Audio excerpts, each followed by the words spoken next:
Okay, so I'm finally gonna use my YouTube channel, and I guess I'm gonna see how good this webcam works. It's like $20. I'm not expecting much, but I've already tried recording this once, and I didn't get far into like watching it because, as it turns out, the mic on the webcam is a piece of shit, so I have to use an external mic. I was going through a lot of my crap a couple days ago, and I came upon this, which is the book that ruined my childhood. I guess it's like kind of a children's book, maybe like 11 or 12. It's geared towards, and I'll get to that a little bit later. But it had me thinking about all the kids books I I grew up with, um like like the Goosebumps books and the scary stories uh to tell in the dark, or the Fear Street books, Ghost of Fear Street, all that crap. And the first one I wanted to touch on was the Goosebumps books. R.L. Stein is basically the M. Night Shyamalan of children's literature, or maybe Stephen King. Stephen King has some weird stuff. It, I guess, basically God is a turtle in it. Um, and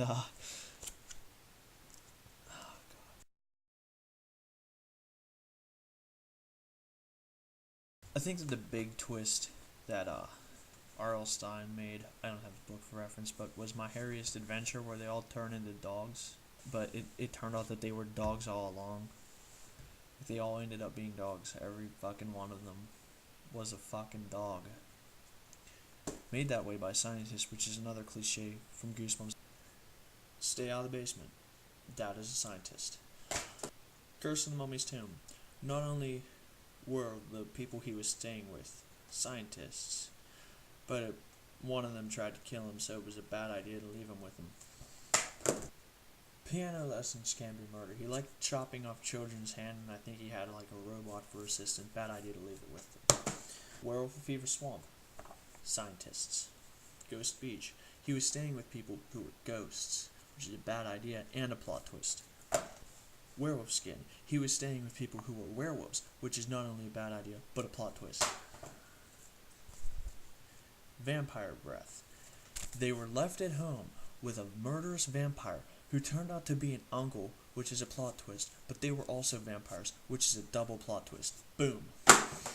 Ghost Next Door. It turned out that the next door neighbor was not the ghost, but she was the ghost. Welcome to Camp Nightmare. They were all aliens. My Best Friend is Invisible. They were all aliens. Attack of the Jack-O-Lanterns. All their friends were aliens. The Girl Who Cried Monster. They were all monsters. Monster Blood.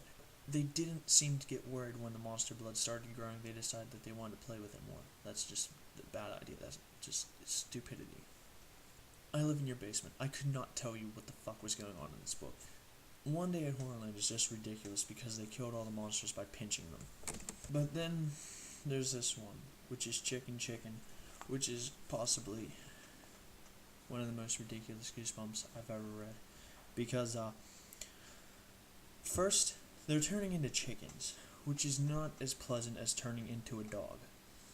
Because they talk about pulling out the feathers and then bleeding all over the place, and trying to hide the fact that they're growing a beak and chicken legs and all that crap. It's not as easy as just shaving, apparently, as it is with turning into a dog. But not only that, but the one grows a beak, and he gets down and starts eating chicken feed off the ground, and the parent asks if what kind of stupid joke is this supposed to be, which in and of itself is terrible parenting. Also, the entire school board did not seem to notice that they were turning into chickens. And the worst part was, they were turning into chickens because they pissed off a witch. They apparently settled the situation by being polite, and she fixed it. And then they pissed them off again, and she turned them into pigs. And that was the end of the book. Then there was the Scary Stories to Tell in the Dark series.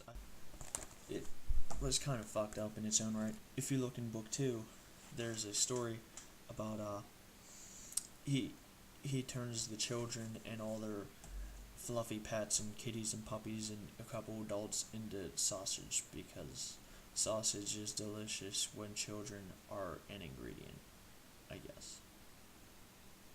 Yeah. But then there's this book, which is the book that jacked up my childhood, and the only way you can understand how is if I were to read some quotes from it. Then with a negligent wave of its hand it ripped open Stephanie's throat to the bone. Blood fountained out, spraying the mirror in tiny geysers. 3 more of the monsters were hunched over the bodies of his family. One crouched over his dad with one claw thrust into a steaming hole in his dad's back. It was this one that grinned horribly. Nicholas, it repeated in his father's voice. Bears aren't the only thing that hibernate. Nicholas fell to his knees, powerless to do anything, as a cold, bony claw wrapped around his neck from behind. A black and tan creature shot into the air like a dolphin leaping out of the ocean. The lizard had opened its mouth to reveal glistening white rows of triangular teeth and a forked tongue that darted madly about. Patrick screamed so loudly that his face seemed to twist. The others hung there in shock as the creature raked one huge claw across Patrick's face, leaving raw flesh and white bone.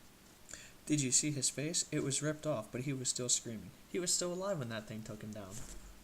It happened so fast that Dan was still holding onto the bars, but everything below his waist was gone, and blood poured into the sand below. Trailing behind her head like a nightmarish kite was a tangle of bloody guts.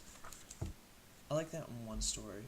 They're coming up with a story, and they essentially imagine the monster into existence. Like, they're telling a story, and then the story comes to life. And when they're considering how the monster came into existence, one of the ideas that was thrown around was the hole in the ozone layer, which I guess is how you slip politics into children's shit.